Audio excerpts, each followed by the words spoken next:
like Carolyn Crocker, a brilliant biology teacher at George Mason University who was forced out of the university for briefly discussing problems with Darwinian theory and for telling the students that some scientists believe there is evidence of design in the universe.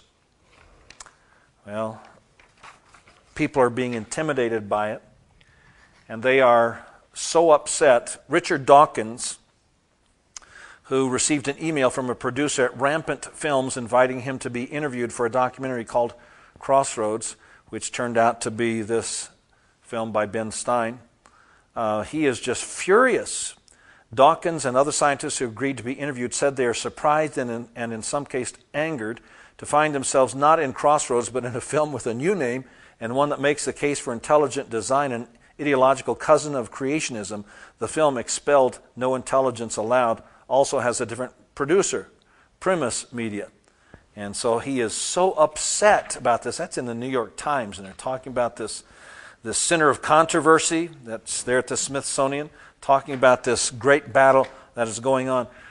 Whatever happened to intellectual freedom? Well, it's gone. Here's an article by William Dembski in Culture, Science, Religion, Intelligent Design. He says, I liked the old atheists better. He said, philosophy, Antony Flew used to be the most prominent atheist in the English-speaking world. In the last decade, however, that has changed. Unlike Flew, who has always been civil and insightful, a new breed of atheists who are crass and unruly has supplanted him. Notably, Oxford biologist Richard Dawkins. Also, Flew is no longer an atheist. Flew's newfound belief in God and his assessment of today's neo-atheism are both described in his delightful new book, There Is a God, How the World's Most Notorious Atheist Changed His Mind. Throughout his philosophical career going back to the 40s when he rubbed shoulders with C.S. Lewis, Flew was committed to following evidence wherever it leads. Late in life, he found that advances in science made the evidence for design in the universe so compelling that he could no longer withhold belief in God. Flew's God, a deistic God, is not the Christian God of C.S. Lewis. Then again, given Flew's inclusion in There Is a God of an essay on the resurrection by N.T. Wright, God seems hardly finished with Flew's conversion. The contrast between Flew and his neo-atheist successors is stark. In his atheist days, Flew took not only his atheism, but also the theism of his opponents seriously. He understood and engaged their positions. He always recognized that here was a debate of real intellectual merit worth having. Indeed, Flew's challenge to theism was so insightful that he helped to catalyze a distinctly Christian movement of philosophers. The neo-atheists, unlike the old Flew, characterize religious belief as a poison that needs to be eradicated, and those who subscribe to it as mentally deranged. Instead of engaging the arguments of theists and admitting difficulties in their own position, for instance, atheism requires a materialistic origin of life. Yet all indicators suggest that the information-rich structures of life require a designing intelligence. They issue blanket dismissals of religion. Flew was a rich and varied atheist. The neo-atheists, by contrast, are militant and amateurish and vile. In his November 2007 article for the New York Times, The Turning of an Atheist, Mark Oppenheimer attributes Flew's conversion to a combination of senility on Flew's part and manipulation by Christian evangelicals. This is despicable.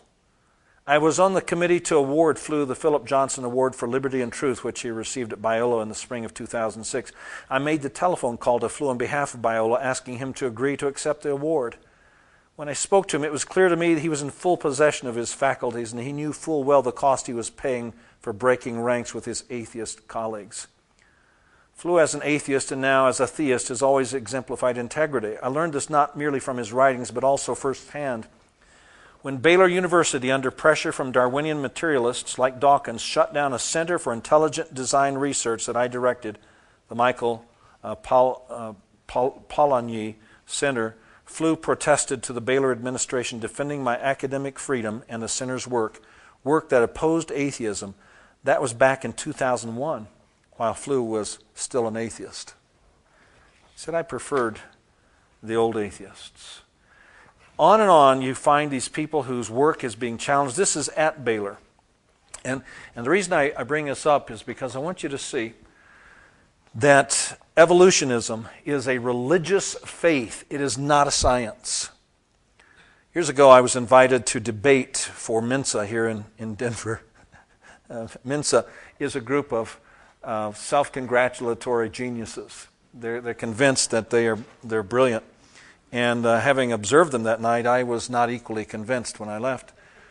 But that night I was allowed to debate a man who, he used to try to stomp out the creche every year. He was the one that always had a lawsuit years ago against the nativity scene here in Denver. And he challenged me to debate. I had been giving a series of lectures on evolutionism at our church, and he came up and put flyers all over the cars and was just being real ugly about it. I said, well, at that point, I don't remember how we got in contact. He finally called me, I think, and he said, look, would you be willing to debate me before Mensa on this subject? I said, of course I will, if I can choose a topic. He says, like what? I said, resolve that evolutionism is a religion and not a science. He said, oh, that'd be great. I said, okay. So I came that night, ready to debate, and I had science books, I had documentation all over the place. He came with his Bible. And he stood up and he starts making his speech, and I interrupted. I said, excuse me just a second. Are we debating the Bible or science here tonight? I thought we were debating science. I said, I'm ready right now to admit that my belief in creation is based on faith, that the Word of God is accurate. You, on the other hand, are saying that science or evolutionism is a science and not a faith. Which are we going to debate tonight? And the audience was like, yeah, that's right. And so I said, well, let's put our Bibles down. Let's talk science. He had prepared this whole time to quote what he considered contradictions in the Bible and show how the Bible... I said, we're not talking the Bible. I know it's based on faith. I'm willing to admit it. You're not willing to admit that yours is as much faith as mine. So we started to debate, and when I got up, I asked him, I said, look, let's just talk. Let's not do this formal back. Let's just talk for a minute. I said, can you explain to us how life formed here on earth?